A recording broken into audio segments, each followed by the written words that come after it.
वो ठंडी सी सुबह जिसकी हल्की सी धूप चेहरे को छू जाए, आसमान में रंग बिरंगी पतंगे और घर घर से आती तिल और गुड़ की मीठी खुशबू। ये सिर्फ सुबह नहीं, ये फेस्टिवल हमें याद दिलाता है कि अंधेरा चाहे जितना लंबा हो, रोशनी आखिरकार आती ही है दोस्तों।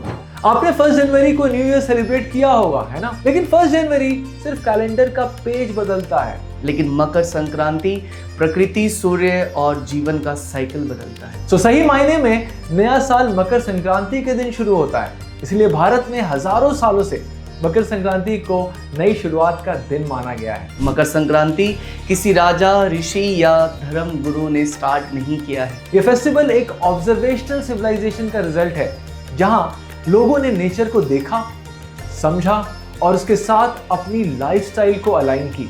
आज से लगभग 4000 साल पहले, जब मॉडर्न इंस्ट्रूमेंट्स नहीं थे, तब भी इंडियन सोसाइटी सन, मून और स्टार को डेली ऑब्जर्व करती थी। सूर्यदेव सिर्फ पूजा का सिंबल नहीं थे, वो तो हमारे लिए एक टाइम कीपर थे, एक वेदर प्रिडिक्टर थे और इतना ही नहीं, एक लाइफ के रेगुलेटर भी थे। मकर संक्रांति के दिन किया गया हर एक्टिविटी साइंटिफिकली बैक्ड अप है। तो इस दिन पतंग उड़ाना भी कोई एक रैंडम फन एक्टिविटी नहीं होता। दरअसल विंटर के बाद लोग घर के अंदर ज्यादा रहते हैं। मकर संक्रांति ने लोगों को खुले आसमान के नीचे लाया। अर्ली मॉर्निंग और लेट आफ्टरनून सनलाइट मतलब मैक्सिमम विटामिन डी और मिनिमम हीट रिस्क। पतंगों को देखने से आई को लॉन्ग रेंज फोकस मिला, जिससे अपनी आई साइट इंप्रूव होती है। इस दिन तिल और गुड़ इसलिए नहीं खाया जाता कि ऐसा चलता आ रहा है। एंशिएंट लोगों को पता था कि विंटर में जॉइंट स्टिफ हो जाते हैं, स्किन ड्राई हो जाती है और डाइजेशन स्लो हो जाता है। तो तिल हेल्दी फैट्स का एक खजाना है जो जॉइंट्स को लुब्रिकेट कर देता है। ये कैल्शियम और आयरन का एक भंडार है जो बोन को स्ट्रेंथन कर देता है और एक हीट प्रोड्यूसिंग फूड है जो कफ एंड कोल्ड की छुट्टी कर देता है।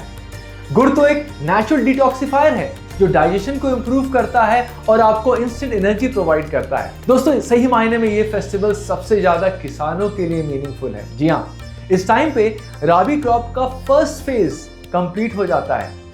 मकर संक्रांति के बाद आने वाली सूर्य की किरणें क्रॉप्स के लिए फेवरेबल होती हैं और सॉइल के टेम्परेचर को भी इंप्रूव करती हैं। तो इस बार जब आप पतंग उड़ाएं या तिल गुड़ खाएं तो ये याद रखें, आप एक 4000 साल पुरानी साइंटिफिक विजडम को सेलिब्रेट कर रहे हैं। तो आप सभी को सेंटम परिवार की ओर से हैप्पी मकर संक्रांति।